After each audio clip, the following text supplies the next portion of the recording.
One. Hi, everybody. I'm so glad that you could be here with us for the Keep It 100 Teach-In event. This track is the Frontline's track to give you the real skills, real concrete skills where the rubber hits the road when you are doing direct action and putting pressure on different targets to be able to win what you need to win for our campaigns.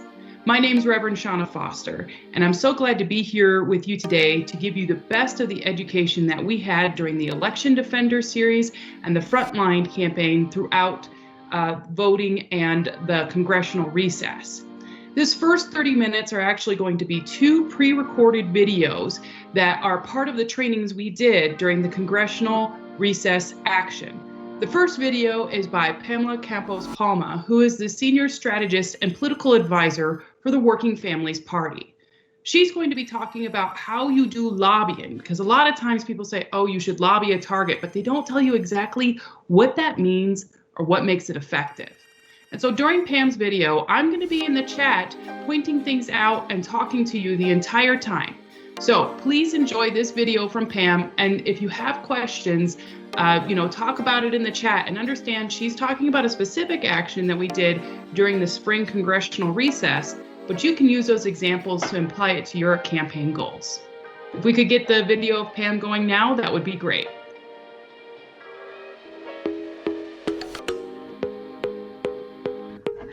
Hola a todos. Hi, everyone. I am honored to be with you all tonight, especially in this historic moment. Also, the Frontline team is one of the most badass teams, and I'm just honored they asked me to be here. My first time I had a lobbying meeting with an elected leader was 9 years ago. I was thinking about this, and I so wish I had this training then. I was nervous. I wasn't sure of the protocols, but I fundamentally knew one thing. I belonged there. I belonged in those offices because we are the ones that we've been waiting for. Those offices are our offices, right? So if you remember anything, it's that we belong there. We have a duty to be there. I also very quickly learned, very important, do not overlook staffers. This is something that a lot of folks do. And while you want to meet with your member of Congress, it's very important to not forget that staffers in those offices are the ones that make things happen and make things turn. They are themselves key people to respect. And so I want you to remember these 2 things. It's our duty. We belong in these meetings.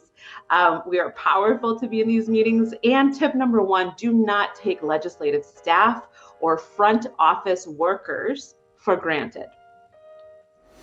And another tip I'll say up front is that often people think that when we're meeting with these folks, automatically it's, I'm talking to them. I'm just there to get my message across, and it's a one-way, I'm there to talk to them.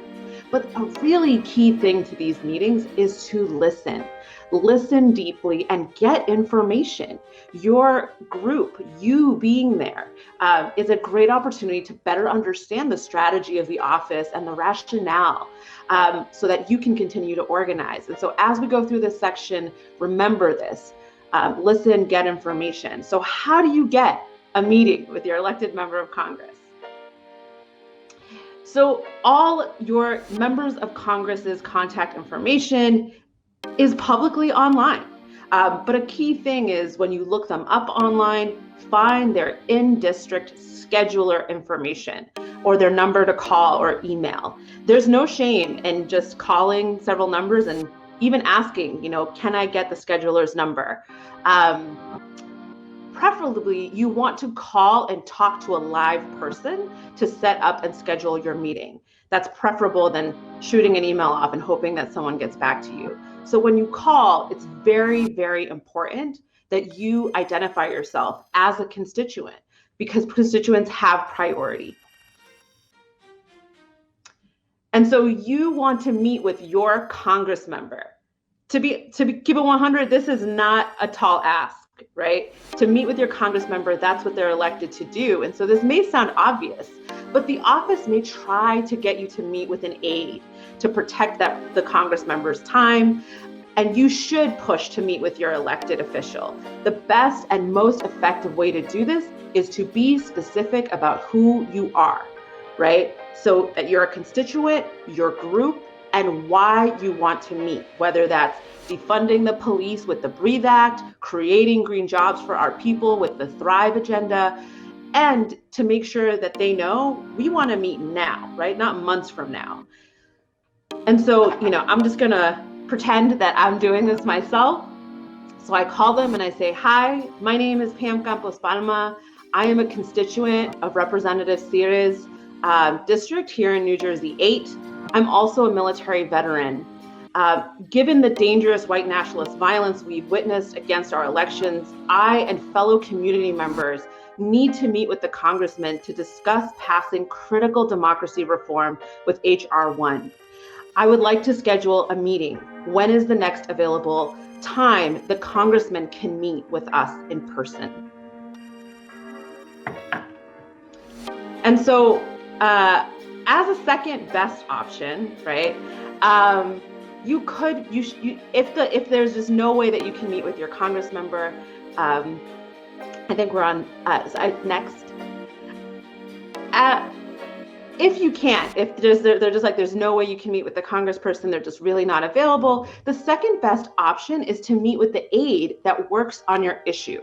This is very important. So for example, if you and your group are pushing for rent relief, you want to meet with the aide that works on housing and advises the congress member on housing issues, right? And so lots of elected officials, this is very key, lots of elected officials have a community engagement staffer. And a community engagement aide or staffer is someone whose job it is to meet with people like you, concerned constituents. And oftentimes this person is very polished in listening to you and telling you, we'll bring this back, thank you so much. You don't want to meet with this person because this person is necessarily not the person you need to meet with, right? Meeting with an aide is very strategic. It's almost, meeting with the right aide is strategic, almost as much so as meeting with the official themselves, if you diligently ask for the right staffer, right? And so let's be clear. We are not doing this for practice. We are not doing this to signal, right? We want to be as effective as possible in this historic moment to pass legislative changes and get relief moved. And so sometimes the elected office may not have an aide on your issue. They might say, we don't have someone that covers that issue. Ask them questions. Say, well, what are other areas? So you should think about other areas that intersect with your priority and ask them, what are the menu of options then of who can actually meet and who does this day to day, day in and day out, and meet with that staffer and that aide. Most importantly, this isn't a one and done either, right? You want to develop a relationship with this staff worker who's actually advising, and in many times they're writing the policy for your elected. And so think about it as relationship building. Because of COVID, electeds may not be holding in-person meetings in their office like they normally would, and so you should be prepared to ask about alternatives. Right? So ask questions. How are their offices setting up their meetings? A big part of meeting with electeds is preparing for the meetings so that you are confident and successful, right? So preparation and asking questions. So asking things like, what kind of meeting will it be? In what format? What can I expect? Is it a small roundtable with other leaders in the community, right? Or is it going to be an intimate meeting with just us and the aide? Is it at a Zoom on a scheduled time, right? That you need to make sure you make a reminder for yourself. Ask clarity, and really importantly, be on time, be prepared. And so again, I said it and I'll say it a million times, preparation is key to being successful. Do some research on who you're meeting with, right? I like to ask, can you say their name again? Can you even spell it out? And I'll do some research on who that person is to understand where they might be coming from, like Nina said, so I can connect with them, right? And so think about what you're trying to bring to the meeting as well to show your power as well as your story of self, right? That it's not just you. So many of us are suffering from these ailments and these injustices. And so bring a petition, pictures of people, materials that you want to leave with their office. It's always great that you say, here is a very simple sheet that we put together. So with our points, right? Notes for you in your office. It shows a real seriousness, and it shows that you are powerful. And so if you go with a small group, this is another very key thing. Be super clear and prepare before who is leading the meeting, and have a plan about how folks in your group are going to participate. The worst thing is to have it be confusing and awkward because people are talking over each other and you're stepping on each other, right? So have cohesion, organize beforehand. A group of people is key also to show that you're not alone, and to also importantly have extra ears, right, for listening, and extra eyes. I love to assign one person in the group to be the note taker, right? So that we show also that we're listening to them. I sometimes have that person sit right in front of the staffer and take all the notes, right? So they know that we mean business and that we are taking this seriously as well. And also, you want to debrief the meeting with your group, right? And so those notes help there too. And just so you know, the amazing Frontline team has coaches that can help you with this if you choose to lead your meeting. And so next is the meeting. We're on the same slide. Be punctual. And even if your representative is Ted Cruz, right? Even if your representative is Ted Cruz, it is important to seek to build rapport, right? And so what this means is that I don't come out blazing hot and hostile because Ted Cruz is the worst, as we know. I am gracious with the staffer, right? I am confident, I am charismatic, I am there with a purpose, right? I am not going to be shaken because of all of that. I'm there on a mission. And so the most important goals of your meeting, as Nina laid out, make a personal connection using your story in a powerful way that gets the legislator to hear you, right? And that gets them to see your community and the direct impacts that you're experiencing. Second, ask questions, get intel. What are their thoughts on this? Where do they stand? What blocks or barriers do they see in order to getting this passed? Even if somebody tells me, yes, I'm totally with you, great, I always ask, what other colleagues, what other folks do we need to have on our side? Who needs encouragement? And get that intel from them, right? These are their coworkers. And then the final goal, Shauna said this, make an explicit ask. And so again, we didn't just come here to talk, we came here to make an ask on behalf of our communities. And next, I'm going to go over a tool that can help you gauge how to move your decision maker. It's called the Spectrum of Allies. So this is the Spectrum of Allies.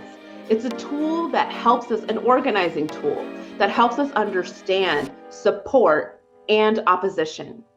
So active allies, you see them all the way on the left side. Active allies are people who agree with you. They are fighting alongside you actively. They are champions. Passive allies, the slice next to that, are people who agree with you, but they're not doing anything about it yet. They haven't really, they agree with you kind of like in private, right? Neutrals are the folks in the middle slice, are not actually they're not really engaged, and they're uninformed, right? And so oftentimes the neutral folks, they're going to get pulled. They're going to do whoever's the loudest around them. And then passive opposition, the next slice, are people who disagree with you, but they're not actively trying to stop you or organize against you, or they don't have funding against our issues. So they oppose us, but they're not really doing much about it. And then active opposition are people that not only disagree with us, but they're actively organizing against us, or they're trying to undermine our message. And so as part of your preparation for your meeting, the reason this tool is so important is you want to use this tool to start assessing where this your Congress member or this legislative office, where are they on this spectrum, right?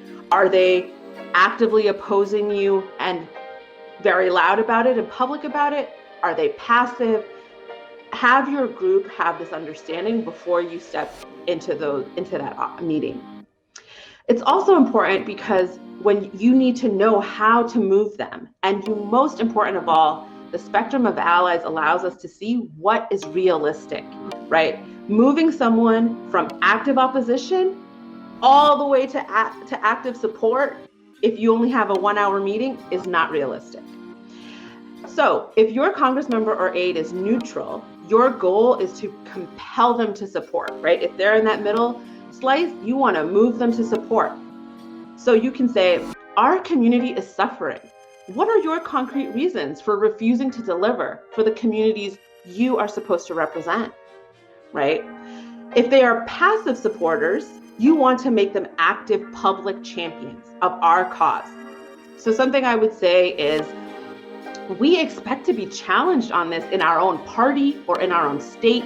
We need you to be a champion out in front with us in this dire moment. We know we can win together, right? Compel them to stand with us in public actively. And while we don't expect this, if they are hostile and oppositional, it's always good to be prepared, right? Acting humble and curious goes a long way, right? Honey more than vinegar, I think is the saying. Because again, you want to listen to what their reasons are, and really asking questions, right? So something I might say to someone who's hostile and oppositional to our group is, well, you mentioned most Texans don't want thousands of green jobs created. Given the clear economic and climate crises our communities are experiencing, what makes you say this? What backup do you have to say this, right? Have them explain themselves to you. Another thing I might say is, you keep citing certain constituents who agree with you, but I took time away from my family and my work to meet with you. Do you not feel that you represent my family and our community as well, right? The spectrum of allies, again, reminds us it is not realistic to move someone more than maybe 2 or 3 slices on this chart. However, do not forget, it is very important that we also move active opposition to neutral, right? Or at least slow them down, interrupt their logic. So we might say that we at the Frontline, we don't expect that you'll encounter this in your lobbying meetings. We do ask you to be ready. It could be that your representative has met with another constituency group that has convinced them to be hostile on this issue. So just in case, be prepared. You know, something that I often say, and Nady kind of pointed this in her example, is you can just say out front, we can see that we are not going to change your mind today. But we will say that going directly against our community in this greatest time of need will not serve any of us. And in fact, your actions will only activate more members of the community to speak out in this historic moment, right? That makes them question if they're on the right side of history or freedom. So the next slide, sometimes folks are, we have memories of this guy. Sometimes folks are really skilled at making you think that you had a great meeting, but actually nothing was promised, nothing was really heard, right? Don't let them give you non-answers. Don't let them give you circular, weaselly talk like this guy, right, around your ask. Ask them for a clear yes or no firm commitment to your agenda. And so if they do some of this kind of dancing, weaseling, we like to say, be unafraid to stand your ground and say out loud, I don't really hear an answer here, right? Be empowered to even repeat your ask. So I would say, with respect, Congresswoman, I don't hear a clear answer from you on this key economic issue that our working families count on you for. Will you tell us right now that you will affirmatively be voting for the People's Act to make sure that we have structural democracy reform? Yes or no? And be comfortable with silence, even in that office. It's on them to answer you. Get a direct answer to your ask. And if they say, well, we'll get back to you, we'll look into this, ask them when that will be, right? Representative so-and-so, we need to know with certainty that you're on the side of working families in a time when we need you most. when exactly are you going to get back to us, given that this vote is coming up soon, right? And ask them for a real date and let them know you will also be following up, right? So overall, I would say nobody wants an agitational meeting. If you show up as a team, come prepared, practice your story of self. We at the Frontline practice grounding because it reminds us of our purpose and our values, right? And be well organized, because you would be surprised at how you can actually get a hard commitment and key information from your Congress member or aide that actually delivers for our people. And if that happens, be sure to thank them, right? This is not easy work. They probably meet with so many different people. So thank them. Optionally, you can ask to take a picture or a screenshot of your Zoom to show, say, I want to show the rest of our community that you stand with us, and be proud of that. And you can also say, I like to say, we look forward to working with you. We look forward to holding you accountable in community, right? In principled struggle. And so lastly, follow up, follow up, follow up. We know that's a key tenet to organizing. Follow up is important. And so work with your coach or your team to determine how will you follow up with the rep after the meeting. Make sure that they follow through with what you're asking. And I hope that this part of the training has been helpful to you. I'm glad to share in this knowledge. We're about to be done, and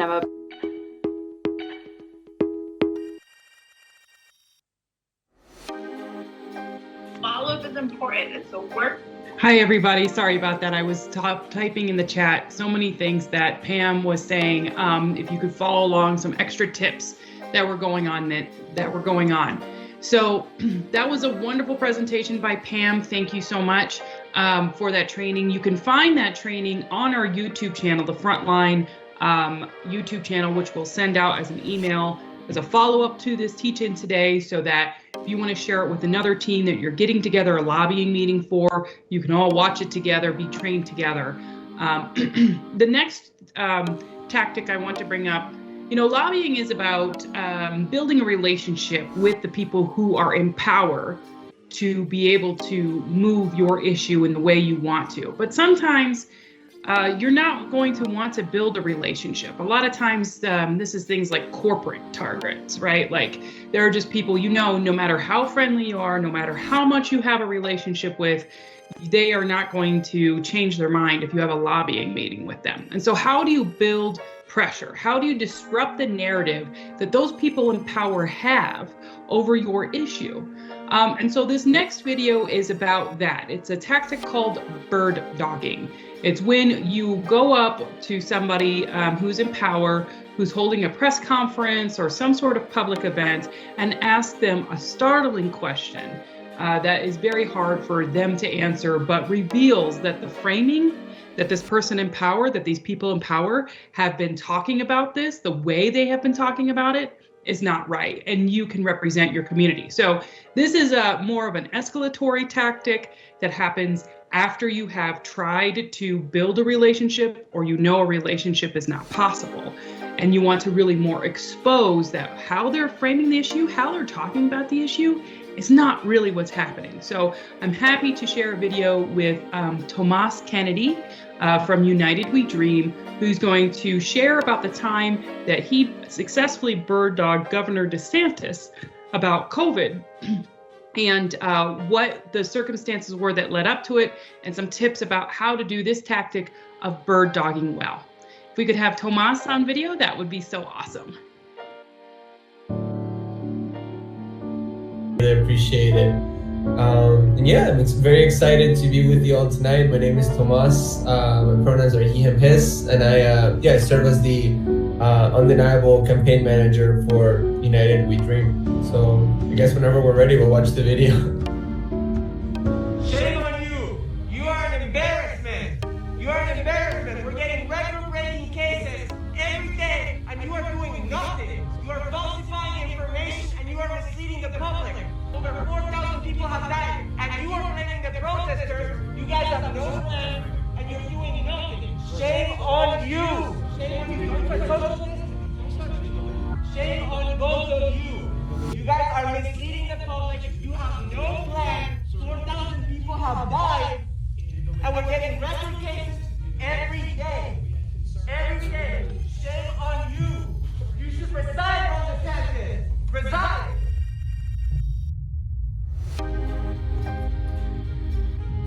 Yeah, so that was my moment with the infamous governor of Florida, Ron DeSantis.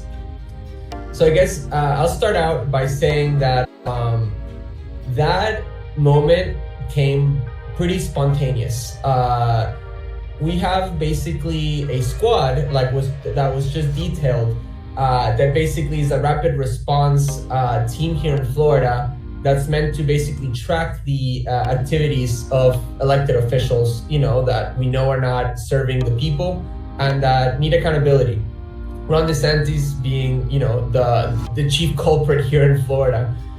So we in this WhatsApp group that we have, we basically are constantly sharing details of the schedule of these elected officials, what they're doing, opportunities for bird dogging. And somebody basically put out his schedule for the day. And we knew that he was going to do that press conference at Jackson Memorial Hospital in Miami with an hour or so notice. Nobody could make it. So I was like, you know what? I'm going to drop what I'm doing because I'm really pissed off. This was in June 2020, peak COVID, peak of Florida, record-breaking cases, no vaccine back then. The government here was moving really slow. They were lying on the numbers. They were misleading the public. So I hopped in my car. I made sure that, as was detailed, I called my folks. I called our communications people. We were ready to share stuff. In case I got arrested, I had people ready to bail me out to support me. And I got to Jackson Memorial Hospital and I instantly started thinking, okay, what's going to be my story, right? Because I needed to get inside this press conference. So what I did is I went to the security checkpoint and I told them that I was a blogger and that I was there with the press. And I happened to have a press badge from an action that I had participated in DC in 2018. It wasn't dated. And I showed this press badge. For some reason, it all worked. They believed my story. I got in, I sat down there, tried to look, non-suspicious, inconspicuous, and just waited until, the governor walked in with the mayor of Miami, who's another, really scummy Republican, ex-mayor of Miami. And I think it's important to not jump the gun and immediately do the action, but let it sort of let the moment sink in, let the officials get a little comfortable, look for the right moment, let the media get comfortable, make sure that all the cameras are rolling. And once I felt it was good, 10 minutes in or so, I got up and I did what I did. I think it's, if you hear the video, I keep yelling the same things over and over. That's because, in my head, I had built a little script of what I wanted to say and the points that I really wanted to hit. And I was really focused on saying that because, especially in the media, you're only going to get a soundbite, right? You're only going to get 15 to 30 seconds in. So you want to make sure that the media is going to capture on what you're going to say and what you want them to cover, right? So it's really important that you have at least a little script or something that you're gonna say. Even that little moment that I have where I tell the guy social distance, that was actually deliberate. I thought of adding it in there because I knew that they were gonna do that. I wanted to highlight the lack of COVID concerns, and I thought it would be it would add a touch of humor that would help viralize the moment a little bit. And it did. And I think that moment really went viral. It was covered by national publications, English, Spanish. And I think in terms of why it was successful and why it was impactful is that, I love doing these sorts of things at press conferences because the media is already captured there, right? You don't have to send out a press release. You don't have to get the media out there. They're already there. The cameras are rolling. They're ready to cover the event. And if you can derail it, the media loves it, because obviously, you know, it's sensationalism, it's a viral moment, you know, it adds excitement. So they will very likely cover you know, your interruption if you do it within the press conference. Another thing that's important here is that it disrupted the narrative about COVID that the governor's office wanted to portray, right?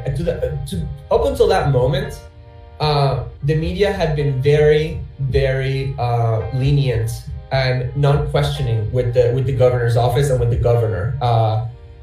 And that's one of the reasons why I went there, because I was frustrated by the lack of pushback and questioning that the governor was receiving. So I wanted to basically disrupt the narrative and make sure that they weren't telling the story that they wanted to tell, right? And in fact, his communications director at the time was fired 2 days after this incident. And, you know, it was said that this was one of the factors that led to that, this incident. And, you know, I'm not the type of person to get happy for anyone losing their job, but these people get paid to lie and mislead and do a lot of harm to our community, you know? So that's a factor here. And then I just want to say that this named and shame actors that can and should do better for our communities, right? So I think that's a really important factor here, right? That these people that have been lying, that have been serving corporate interests, that have been putting people over profit time and again, you know, throughout their tenure, but during this public health crisis, you know, the consequences of putting profits over people has deadly consequence, right? So again, what we were really trying to do with this action is, again, disrupt the narrative about COVID that the governor was trying to tell. And I think we were really successful in doing that. So then, you know, I just want to invite folks to, you know, try this, you know, confront these elected officials, shame them, disrupt their narrative. And, you know, again, if you can do it in a place where the media is already captured, you know, like the media will likely cover your story. You know, if they kick you out of the press conference, they'll probably follow you outside and try to get an interview of what your side is, you know. So I've just found that this tactic is really successful.